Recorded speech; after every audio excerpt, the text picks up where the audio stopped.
This year, I decided to celebrate my winning moments as a mom. Here are my 13 fabulous moments as a mom.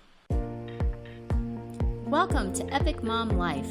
I am your host, Kara Peterson. This show is sponsored by The Possum's Tale, a unique book adventure for your 6 to 12-year-old child. Let's jump into today's show. 13 parenting wins that I am really proud of. This year, I decided to celebrate my winning moments as a mom. It's so funny because last year I looked at all of 2022 and then I looked at my life because the new year is a great time to reflect. And for some incredibly stupid reason, I decided to start the year off negatively. I started with my top 10 do-overs as a mom. I have no idea why I put all of the bad vibes out there. This year, I am laughing in the face of superstition, and I'm starting with my 13 amazing moments as a mom. What I did to make myself feel really proud of myself, because this is what I did right as a mom. You have heard, you are your biggest critic.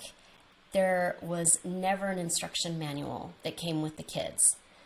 You hear these or something like them. There's so many quotes out there, but these all breed disaster for moms. Raising healthy, happy, kind, the list goes on and on and on for the way we're supposed to raise our kids. It's so easy to focus on all of these, but it's a huge responsibility. And when we focus on them, we end up wallowing in our shortcomings and where we need to improve. But it's just as important to focus on what we've done right and to acknowledge our strengths and what we do well. By recognizing what makes us fabulous, we can find confidence and pride in our roles as mothers. Oh, and this also shows our children great role modeling skills. So take a moment to celebrate the things you do exceptionally well as a mom. You deserve it, and it's a great way to start the year. So here are my 13 fabulous moments as a mom. Number 1, I made dinner. I made an actual dinner. Sometimes it was breakfast for dinner, but there was an actual dinner for all of us at least 4 times a week, and we sat down and ate together. There were no electronics, and the time that we ate fluctuated a lot based on the activities. Our life was no less crazy than almost everybody else's household. So sometimes dinner was at 4 and sometimes dinner was at 7. We learned about each other. This is where we would talk about random things simply because I had usually already done 3 fingers. Yeah, that's one of my other numbers. I'll explain that later. To learn about their actual day. Number 2, we played board games. Being together was a really big deal to me. I wanted my kids to know each other. I also wanted to have regular time together as a family. My family, when I was younger, played a lot of cards when the family all came together. We had a very small unit as a family, and so our really tiny unit as a family never really played games together that much. But when we saw extended family, it was always cards. I remember those times very fondly. So when my children started getting older, I started learning age-appropriate games for each age that my child's or my children would get to as they got to those ages. We started regular gameplay, not just memory with cards or old maid here and there, but when my older son was 9 and my younger son was 4, it was really important to me that I started finding games that both the kids could play together.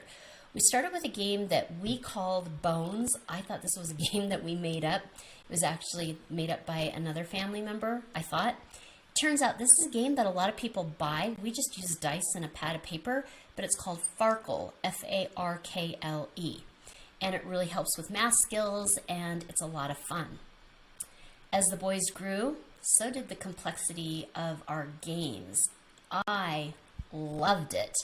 However, with 3 men in the house, sometimes the competition would get really ugly.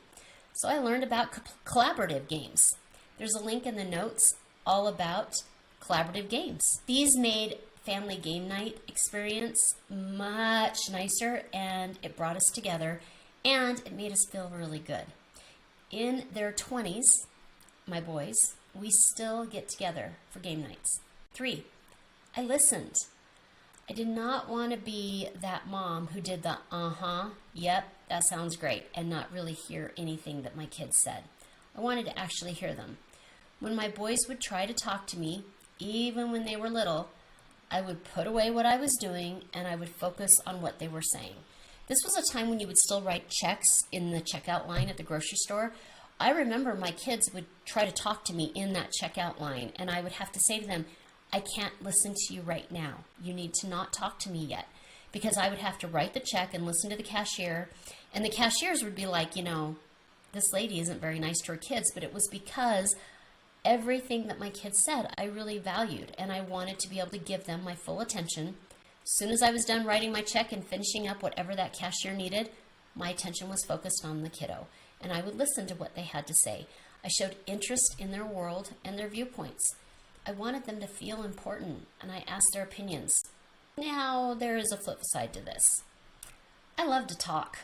I'm also a person who strategizes and problem solves, and I am really good at that. This can get in the way of my listening skills. So, as these amazing boys have gotten older, and they have had issues that have gotten more complex, that I have felt that I could help them problem solve, I have had to try really hard to keep my mouth shut and my ears open and my heart open. 4, I recognize my flaws. Yeah, I just thought of this one as we were doing number 3. I wasn't always good, and I'm still not always good at keeping my mouth shut and my ears open, because sometimes I just go straight into problem-solving mode. A really good thing about me as a mom is I recognize what I do wrong, and I really try hard to work on it. And you can call me on it. I am also capable of saying, I'm sorry. I screwed up plenty. And so with my boys, I am not afraid at all to say, hey, I really messed this up and I am so sorry. 5, consistent. I often say that the very worst thing about motherhood is consistency. It's hard. I can't tell you how often I was exhausted and I simply wanted to cave to the easy or the whining. I didn't. Seriously, for like 25 years. Remember there's a 5-year spread for 23 years. I didn't cave. My kids repeatedly told me that I was the meanest mom. They didn't mean the meanest mom. They meant the most consistent. I set a guideline or a rule, and I stuck to it. I remember my older son wanted a cell phone in 6th grade. I told him, honey, seriously, I'm on you like white on rice. What on earth do you need a cell phone for? He did not get that phone until he was in 8th grade, which is what we had previously discussed. Neither did his younger brother, 5 years difference, who had much more pressure, as even the teachers were using phones in the classroom. I simply had the younger brother take an iPod, and you're sitting there going, what in the world's an iPod? Because it had limited Wi-Fi capability, so it could do the functions that were needed in the classroom. But he didn't get that phone either until he was in 8th grade. It was hard. I had to listen daily to the reasons why I made my boys different.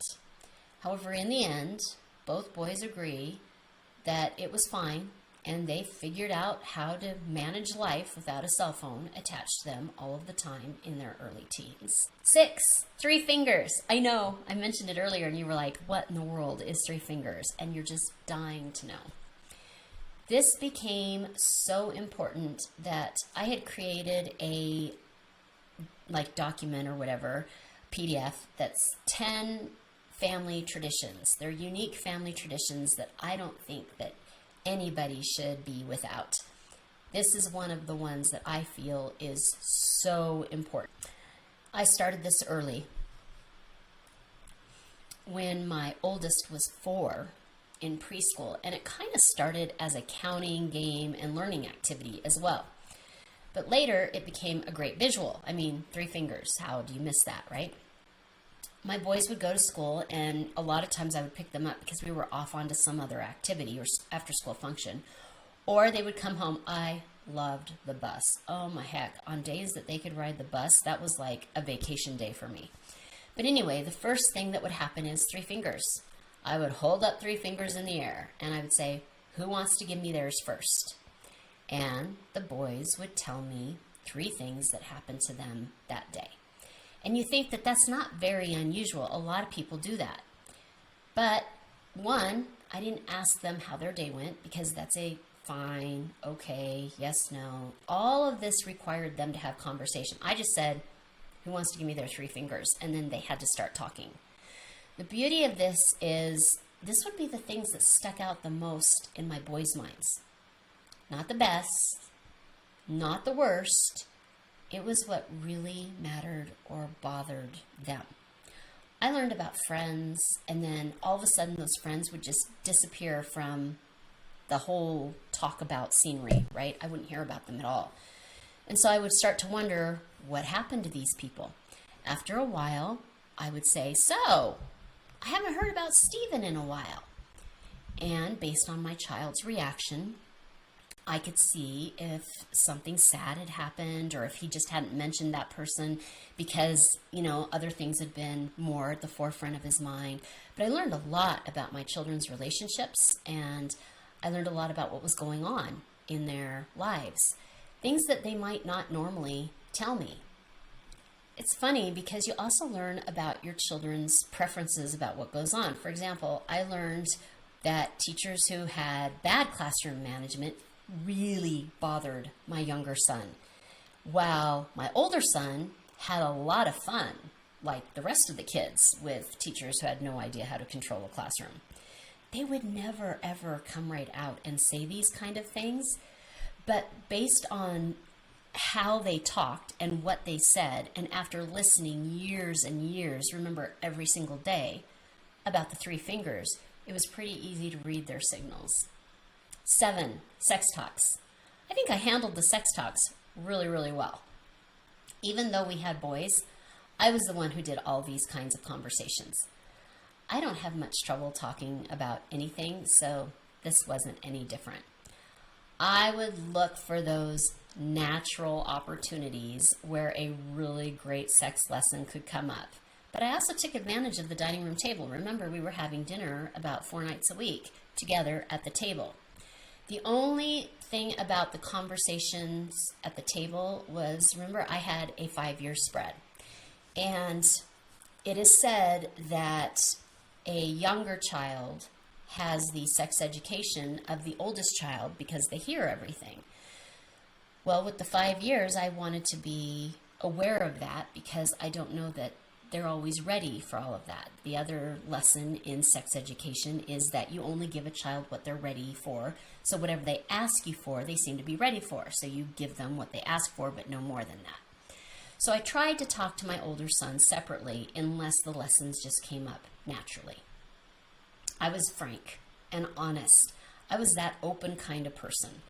We live in a very rural area where sex education is taught in the schools. However, the sex education that is taught is one where the powers that be seem to believe that if you don't teach kids how to avoid pregnancy, they simply won't have sex.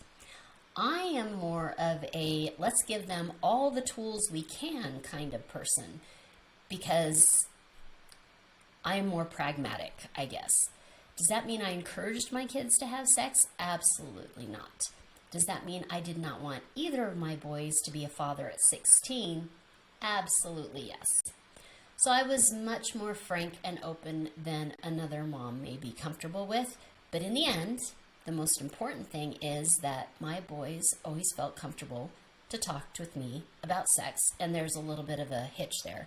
My youngest son doesn't like to talk about it much. I remember one conversation, it came up naturally. He's like, oh my gosh, it's going to be that conversation. Just get it off your chest so we can just be done for this year. So he could talk to me, but it wasn't his favorite topic. They knew I would not laugh about anything, and I would not hold judgment.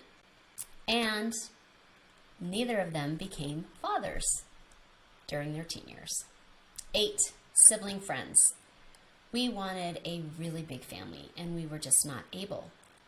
I have seen men, and I know this is horribly stereotypical, but it seems to me that a lot of men may have friends, but they don't seem to have someone that they can turn to. A lot of their conversations seem fairly surface. They don't go into deep feelings or emotions. So it registered very high on my important list that my boys were there for one another. I wanted my boys to be each other's person, the person they could depend on, the person who would not judge them, the person who would take their side. And that sounds funny because your side isn't always the right side, but sometimes you just always need somebody to be on your side. And I felt that brothers should be that for each other. And the person who would always listen. How did I do this? I wasn't a really fluffy mom. I wasn't good at the soft and nurturing as much. I was more frank and realistic. I told them that there would be a day when mom and dad were gone, like my grandparents.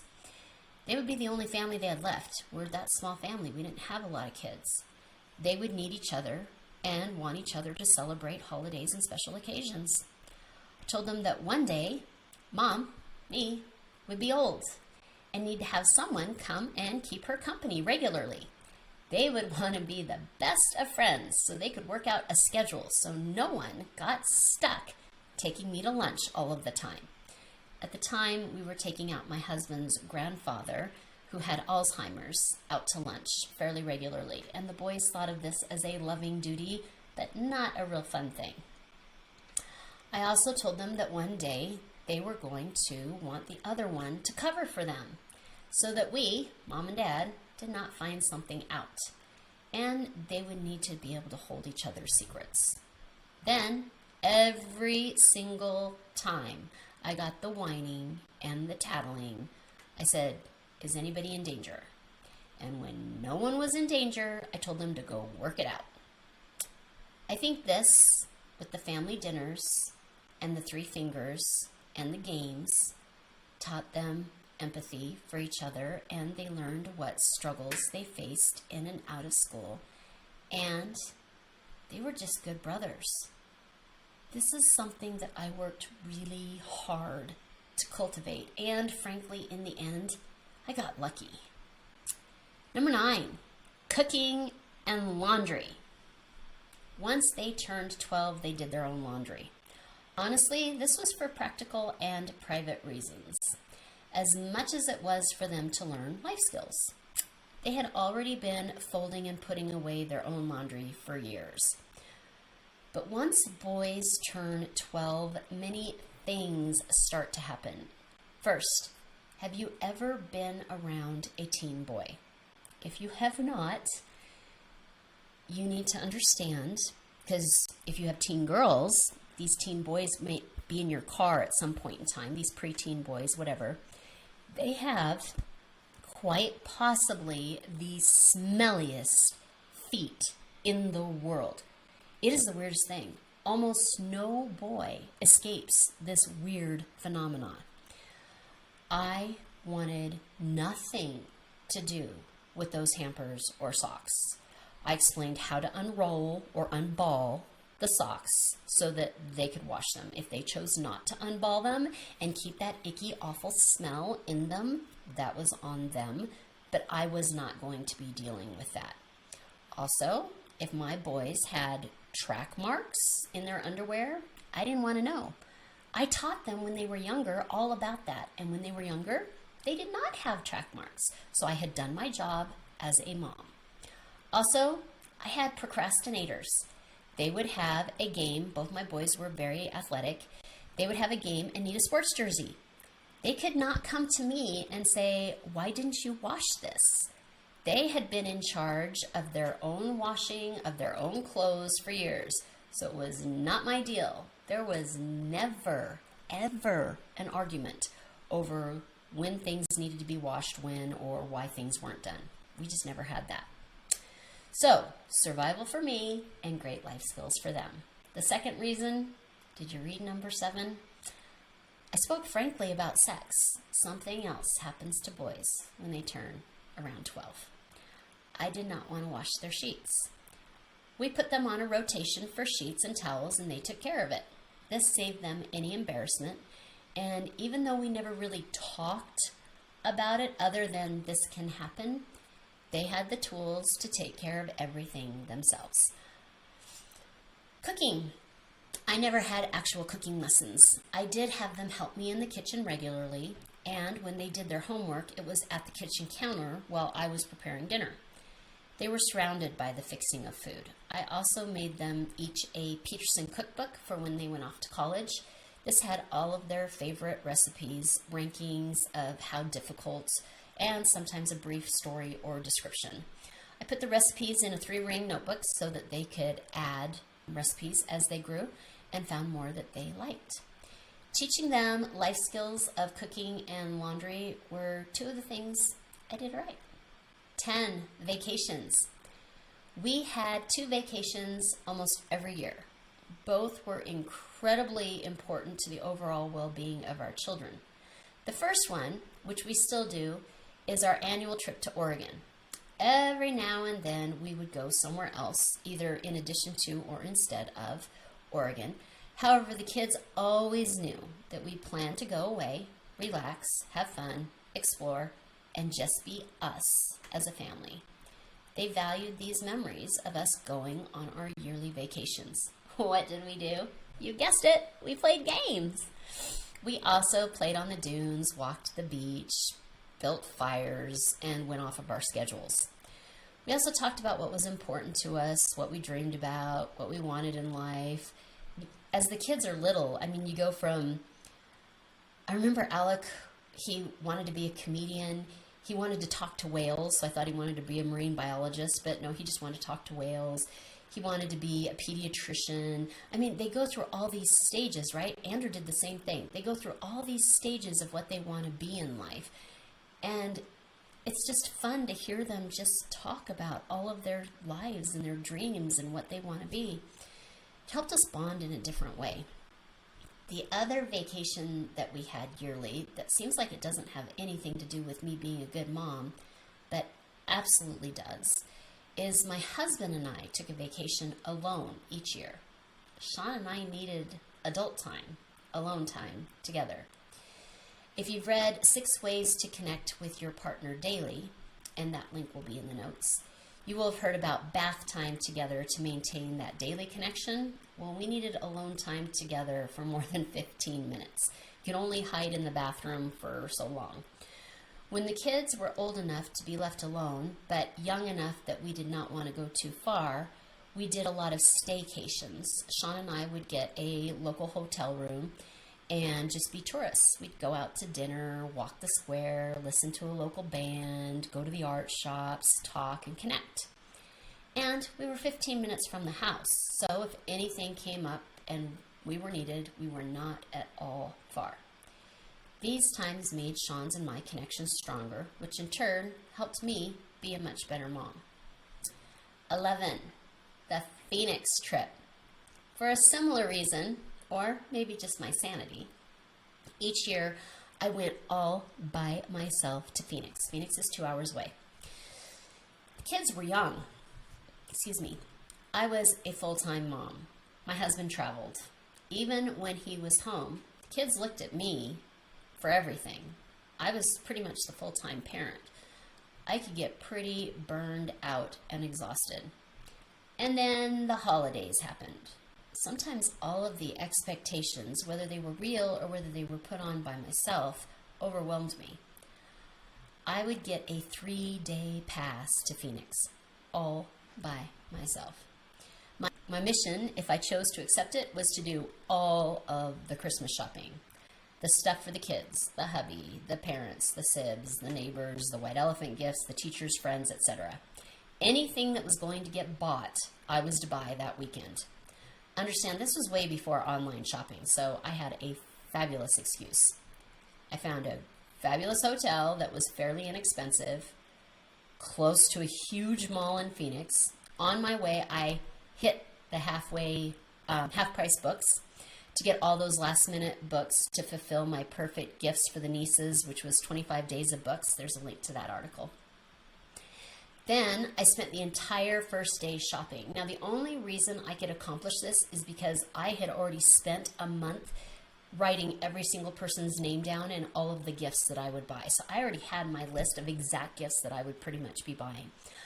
I would be dragging bags down the aisles of the stores in the malls, like in the indoor malls. Everything that every police officer tells you not to do, like dragging these big bags to my car trunks and sticking them in my car trunk and then shutting the trunk and then going back. I was doing, okay? I was exhausted. I remember one time I wore the wrong shoes. I was walking barefoot. Fortunately in Phoenix, it's warm. I was so exhausted that first day, every single time, but I also finished everything on my list that first day. I then got takeout food at an actual restaurant, not fast food, and sat for dinner in front of the hotel and watched whatever I wanted on TV. It was like the biggest holiday ever. I wrote stories, watched TV, worked out at the hotel gym. I got fabulous food for the remaining 2 days. It was a way to completely recharge and rejuvenate. This was probably the best gift I got from my husband each year, because while I was doing this, he took care of the kids during this time. I came back missing my kids and feeling like the holidays were really wonderful once again. 12. You dream it, I help you achieve it.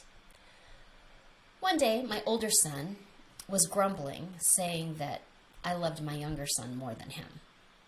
I asked him why he thought this. For a little background, at the time, my younger son was a sophomore in high school, and my older son was a junior in college. He said that when he was Alec's age, the younger son, I was much harder on him than I was on Alec. Again, I asked him to clarify because the rules were the same for both boys regarding curfew, friends, alcohol, etc. Remember, I was consistent mom.